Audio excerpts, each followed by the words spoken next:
అబ్బబ్బా! ఏ రోజైనా ఇంట్లో నిమ్మకాయలు పారేయకుండా ఉన్నారు అసలు అని మా నాన్నగారు అంటూనే ఉండేవాళ్ళు. ఈ టిప్ పాటించిన తర్వాత మాత్రం చింతపండు ప్లేస్‌ని నిమ్మకాయ ఆక్యుపై చేసేసిందండి మా ఇంట్లో. ఇంకా నిమ్మకాయ చూస్తే మీకేం గుర్తొస్తుంది? నాకైతే ఈ సాంగ్ గుర్తొస్తుంది. నిముడ నిముడ నిముడ కచ్చా కచ్చా చోటా చోటా నిముడ. ఒక్క సాంగే కాదండి, నిమ్మకాయ వల్ల మనకి చాలా అనుభవాలే ఉంటాయి.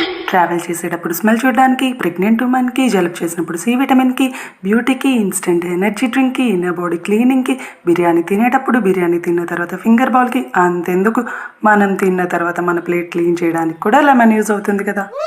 మరి ఇన్ని యూజెస్ ఉన్న లెమన్ని ఉత్తినే పారేస్తే కోపం వస్తుంది కదా. మరి మీ ఇంట్లో ఇలానే చాలా నిమ్మకాయలు ఉన్నాయా?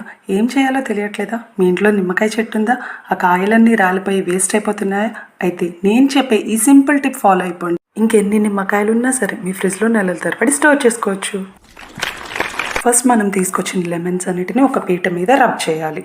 అప్పుడు మనం స్క్వీజ్ చేసేటప్పుడు జ్యూస్ అనేది ఈజీగా వస్తుంది. తర్వాత అలా రబ్ చేసిన లెమన్స్ అన్నిటిని వాటర్లో వాష్ చేసి ఒక పొడిగుడ్డతో క్లీన్ చేసుకొని పక్కన పెట్టుకోవాలి. 5 minutes లెమన్స్ అన్ని డ్రై అయిన తర్వాత ఆ లెమన్స్ అన్నిటిని చాప్ చేసుకుని ఒక ప్లేట్లో రెడీగా పెట్టుకోవాలి. నెక్స్ట్ ఒక స్క్వీజర్ తీసుకుని ఒక బౌల్లో లెమన్ జ్యూస్ అంతా ఎక్స్ట్రాక్ట్ చేయాలి. జ్యూస్ తీసేసిన తర్వాత లెమన్ పీల్స్ ఉంటాయి కదండి, అవి కూడా వేస్ట్ చేయొద్దు.